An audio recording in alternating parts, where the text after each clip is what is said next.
Welcome to Hire Power, the show where we cut through the noise and get real about hiring. I'm Kim Frost, founder of Frost Connections, and after 25 plus years in the search industry, I've seen what works and what absolutely doesn't. If you're a founder, CEO, VP, or HR leader who's tired of bad hires and ready to build a team that actually fits your culture and vision, you're in the right place. Let's get into it. What a year it's been. No one could have ever predicted this.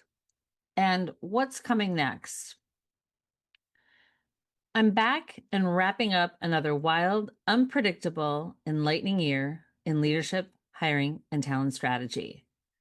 And you know what? After 25 years in the industry, I thought I had seen it all.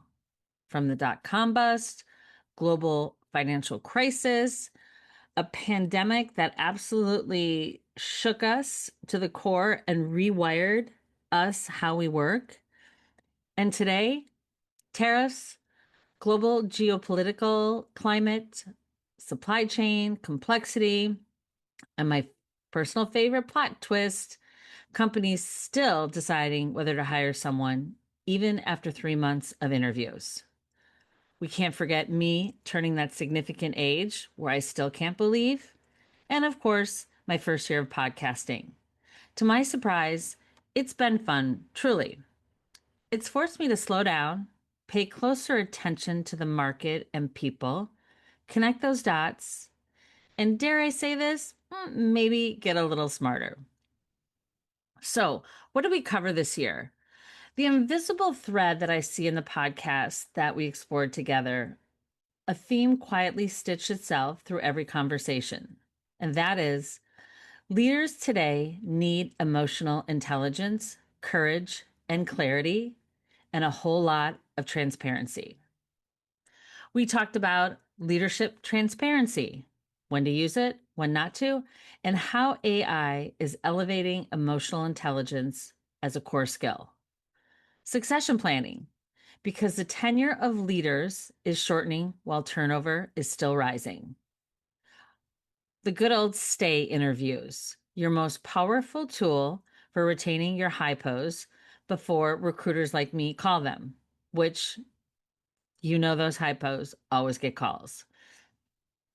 Culture fit versus culture clarity, because too many hiring decisions hide behind that gut feel instead of defined values and behaviors.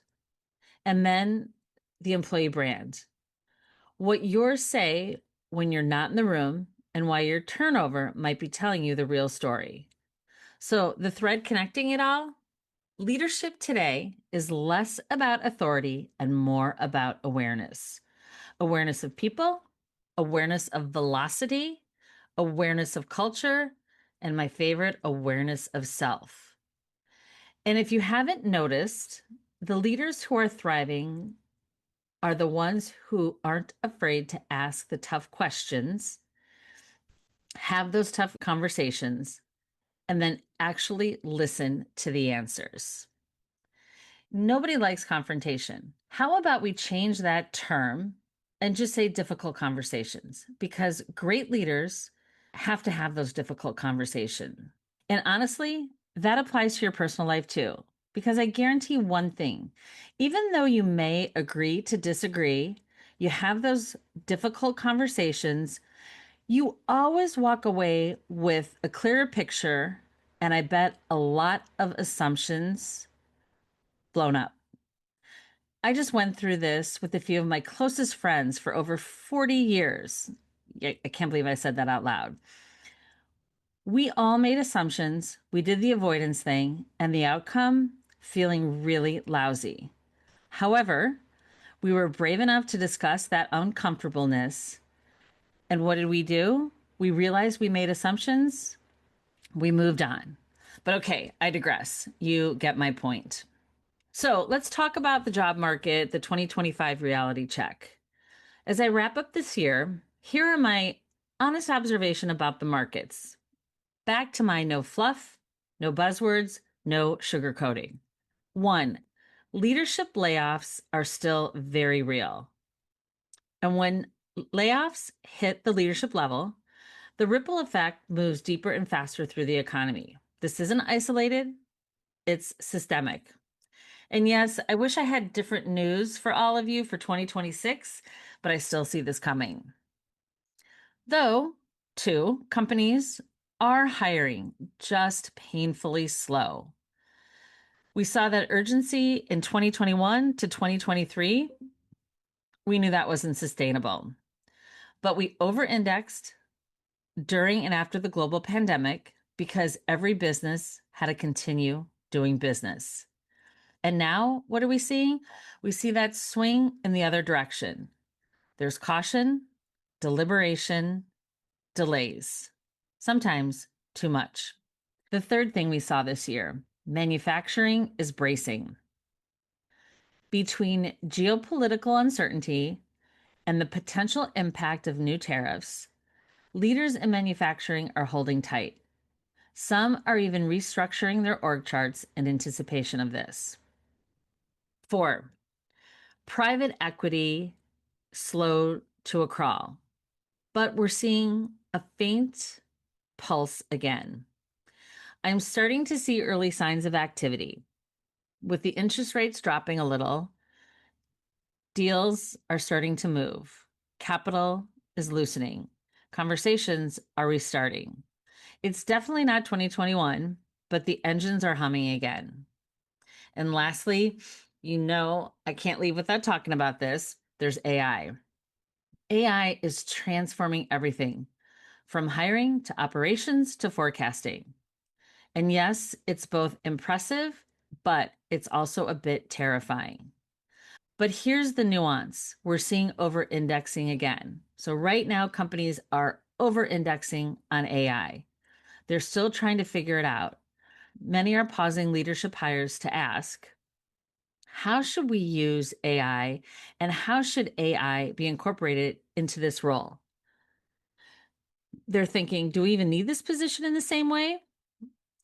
And lastly, they're thinking, what skills do leaders need if AI takes over the analytical tasks? But here's what I'm saying. AI isn't eliminating leadership, it's redefining it. So, what's coming in 2026? What leadership trends do you need to watch out for? Now, listen, I don't have a crystal ball. I wish I did. But I'd also like to live in a villa in the south of France while we're at it. But here's what the data, conversations, and behaviors are telling me. EQ becomes the new currency of leadership. And I'm even going to go so far as say EQ, not the way we knew it 2 decades ago. What I'm hearing now is SQ, or social intelligence. As AI takes on more analytical and operational tasks, leaders who know how to read the room, navigate conflict, build trust, lead with presence will rise to the top. Your emotional intelligence and social intelligence will be more valuable than your Excel skills. And I say this with much love to my financial people. FYI, I just hired 2 controllers. What else is coming in 2026? Succession planning goes from nice to have to non negotiable. Boards are paying attention. CEO turnover is rising. Retirements are accelerating in banking, credit unions, manufacturing, and PE backed companies. If you haven't identified your high pose and mapped your bench, 2026 will be the year you feel the pain. Leaders will be hired for courage, not compliance. The era of safe operators is fading. Companies need leaders who challenge assumptions, innovate under pressure, align teams through ambiguity, and they tell the truth, even when it's uncomfortable. Courage, diplomacy, and strategic transparency will define executive success.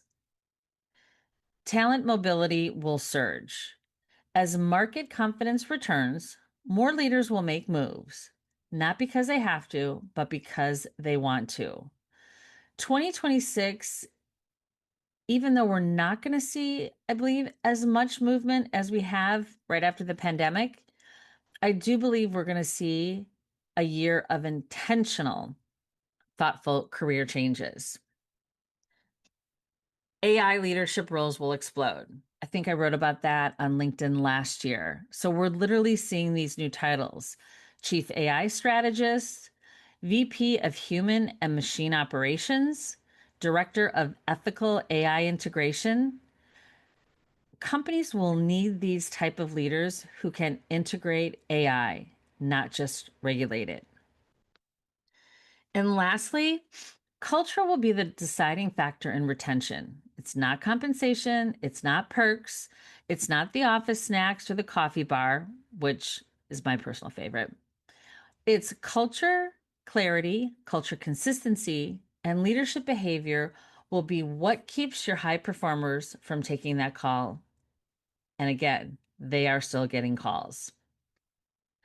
So, as we wrap up this crazy year, it's been challenging, enlightening, unpredictable, but honestly energizing. And yes, even at my age, I can still be energized about what I do.